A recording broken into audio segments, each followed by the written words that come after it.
Do you remember the last time someone ran out to open your car door, wipe your windshield, and check your oil just because you stopped for gas? In the 1950s, the American gas station wasn't a place where you quickly swiped a card and sped off. It was a place where cars were pampered, people were welcomed, and the entire community gathered. Just one little ding-ding sound, and a whole world of dedicated service began. Today, join us as we explore the amazing things you will never see again at modern gas stations. The legendary warning bell. The very first moment that signaled you had entered the world of dedicated 1950s service was the legendary ding-ding bell. This bell wasn't a complex electronic device. It sounded when your car tire rolled over a black rubber hose that lay across the service station entrance. This rubber hose was connected to a bell located inside the building. The ding-ding sound acted as a call to action, signaling that a driver had arrived and needed service. This black rubber hose stretched across the driveway was a familiar sight at every gas station back then. Immediately, an attendant in uniform would quickly hurry out to the driver's side window and ask the classic question, "Fill her up?" This welcome was the beginning of a full service package, and it was a memorable part of growing up during that era, something we no longer see today. The attendant's elegant style. In the 1950s, gas station attendants were more than just fuel pumpers. They were the face of customer service and the image of the oil company. Attendants, often nicknamed pump jockeys, always appeared in clean, neat, and elegant uniforms. The standard uniform included a shirt with the company logo embroidered on one pocket and a neatly embroidered name tag on the other pocket. They often wore a sharp cap and sometimes even a bow tie. Besides their sharp appearance, attendants carried an item that many 1950s children remember: a roll of cash, usually in $5 bills, neatly rolled up in their shirt pocket. This cash allowed them to quickly make change right at the car. For many kids sitting in the family car, the moment they saw that wad of cash created a sense of admiration, making them wish they could work at a gas station someday. Their dedicated care turned a simple task like getting gas into a full-service stop experience, far removed from the hurried self-service model we know today. And do you remember the distinctive smell of lidded gasoline or the feeling of getting your windshield cleaned for free back then? Comprehensive routine maintenance. After the attendant politely greeted you, the moment your car stopped next to the pump was when the full service experience began. For the 1950s gas station attendant, pumping gas was just the first step. The rest of the process was automatic routine maintenance, a free service performed whether the customer bought only 50 cents worth of gas or filled the tank completely. The dipstick ritual. The very first thing the attendant would do after starting the gas pump was automatically open the hood. The attendant would pull out the dipstick, and the unmistakable characteristic was the large rag always hanging out of their back pocket used to wipe the dipstick clean. After wiping, the mechanic would present the dipstick for the driver's inspection. This gesture was often described as being like a sommelier inviting a guest to sample a vintage wine. This oil check wasn't just a courtesy, it was a necessity. 1950s cars typically consumed much more oil. In fact, on average, 1 in 5 cars entering the station was a quart low on oil. Some V8 cars even lost so much oil that they needed an additional 3 quarts just to reach the required level. Under the hood diagnostics, checking under the hood also included many other vital fluids. The attendant would check the coolant level in the radiator and the battery. Unlike modern sealed batteries back then required the attendant to check the water level inside. They would add distilled water if necessary, ensuring the battery worked well and extended its lifespan. Squeegee mastery. While the gas was pumping and fluids were being checked, the attendant would move on to cleaning the windshield. The attendant would use a squeegee and display skillful expertise to clean the large panoramic windshields typical of 1950s cars with just a few decisive swipes. This entire service from cleaning the glass to checking the oil was performed free of charge. In addition, attendants also checked tire pressure and might perform other small services like taking trash bags from customers to dispose of. This comprehensive routine maintenance service defined the identity of the old service station. It not only ensured your car was in the best possible condition, but also provided drivers with complete peace of mind. When was the last time someone checked your car's oil for free? What did that kind of dedicated service mean to you? Mechanic on duty. The 1950s gas station was correctly called the service station because vehicles back then were less reliable and required much more frequent maintenance than modern cars. Most service stations were equipped with at least one service bay where professional mechanics could do everything from oil changes, brake replacements to even complete engine overhauls. To reassure drivers, stations often hung a mechanic on duty sign outside. Gas prices and the display problem. If today you are shocked to pay over $3 for a gallon of gas, in the 1950s, the biggest economic shock was when gas prices crossed the $1 mark. In 1950, the average gas price in the U.S. was only 27 cents a gallon. By 1960, this number only slightly increased to 31 cents. The low gas prices created an interesting technical issue. The gas pumps of the time were only designed to display a maximum of 3 digits for the price per gallon.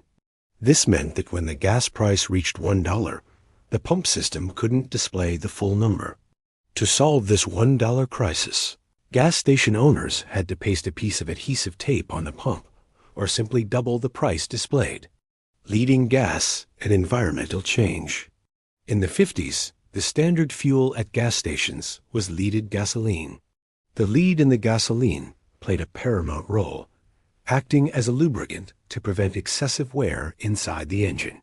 However, the major environmental turning point came when the EPA began imposing limits on lead content in gasoline starting in 1973. New car models were required to be equipped with catalytic converters, which required the use of unleaded fuel. The attendant's question changed from regular or ethyl to leaded or unleaded, free road maps. Before GPS became an indispensable companion on every road trip, where did you pull over to find your way if you got lost? The answer was the service station, where you could receive free road maps.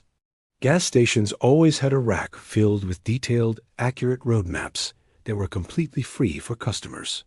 Service station attendants acted as local guides. They often used a pen to clearly mark the route on the map and then let the driver take it completely free of charge. Promotional giveaway strategies. In the fierce competition between oil companies in the 1950s, gas stations had to ensure customer loyalty through attractive promotions and giveaways. One of the most popular tactics was giving away household items. Customers only needed to fill up their tanks to receive items like drinking glasses printed with the company logo, china dishware, or cutlery. The goal was to encourage customers to return multiple times to collect the entire set. Besides household goods, gas stations participated in loyalty programs. Customers would receive trading stamps like blue chip or green stamps with every purchase.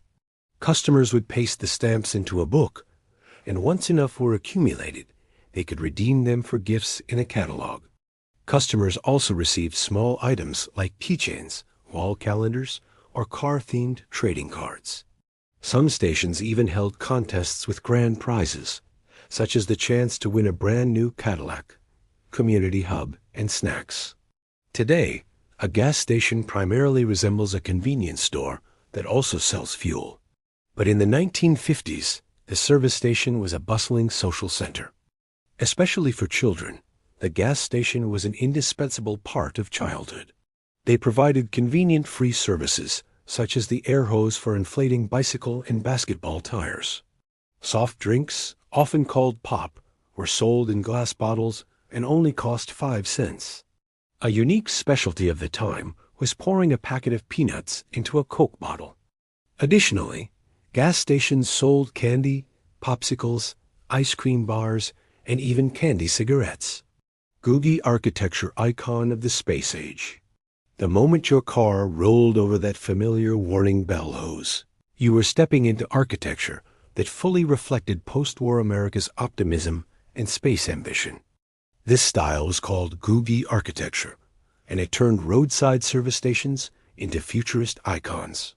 Born in Southern California and developing from the 1930s, Googie dominated roadside architecture from about 1945 to the early 1970s.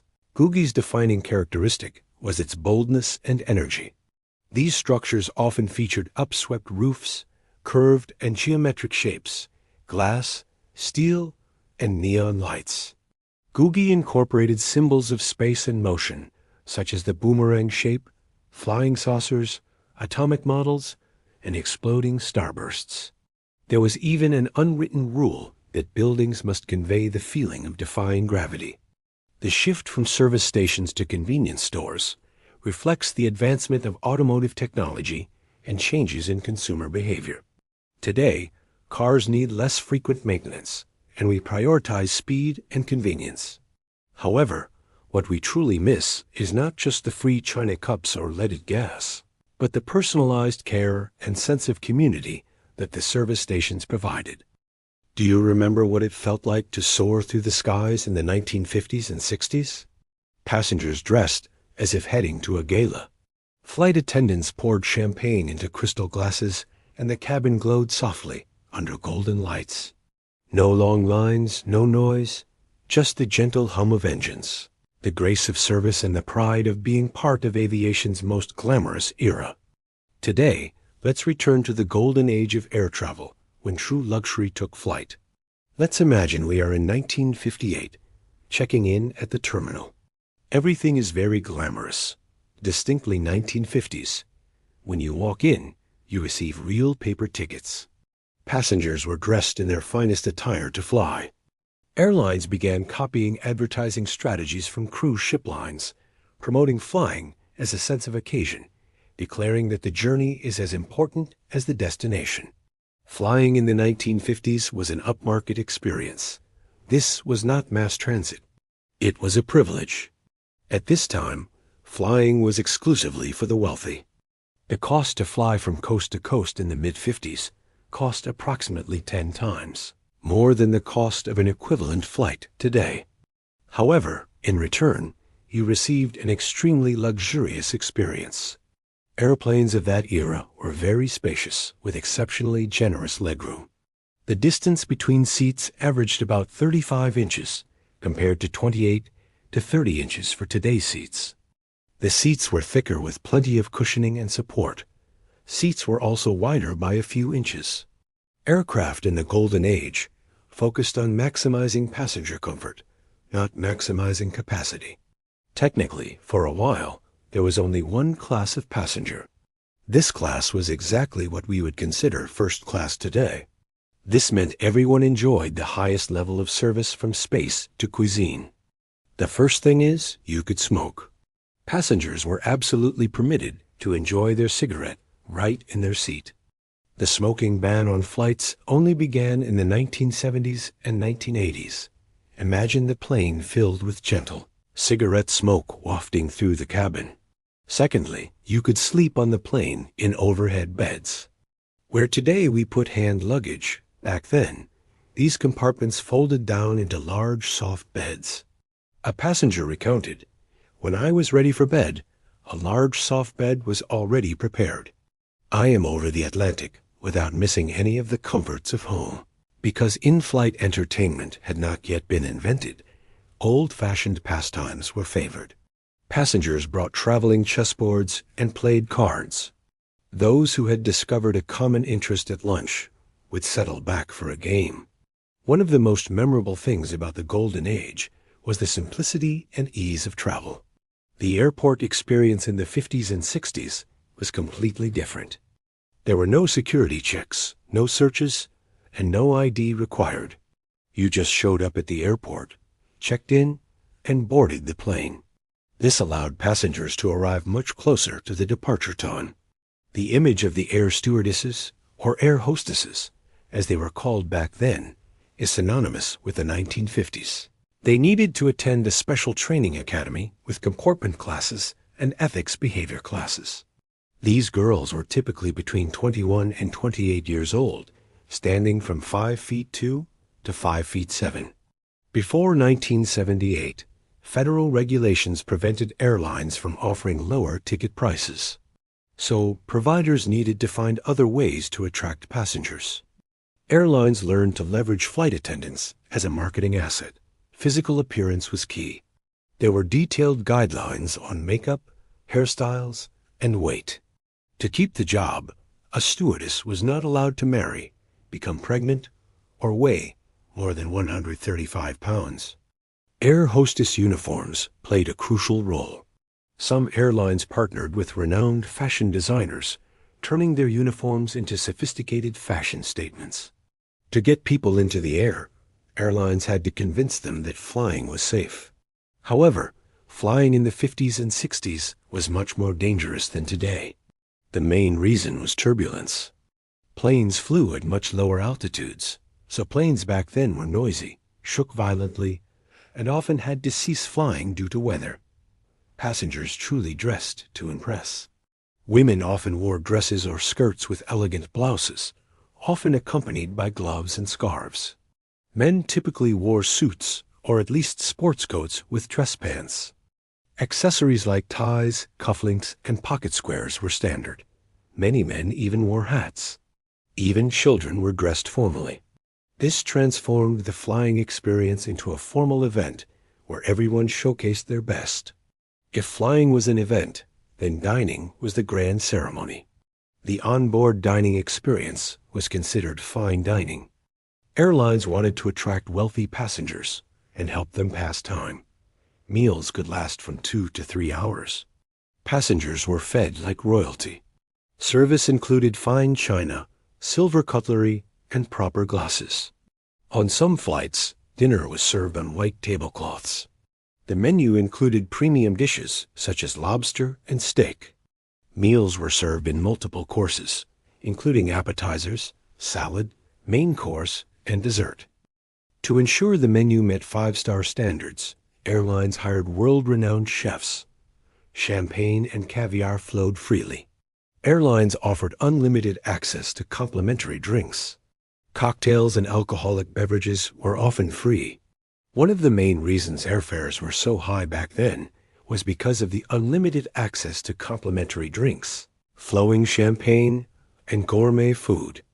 Meals lasting 2 to 3 hours were not just time to enjoy cuisine, but also a social opportunity. Passengers sat together, socialized, and found common interests to then move on to playing cards or chess. 1969 brought the most important aircraft of the era, the 747 jumbo jet. It was big, showy, and symbolized everything new. The enormous size of the aircraft allowed design teams to be creative.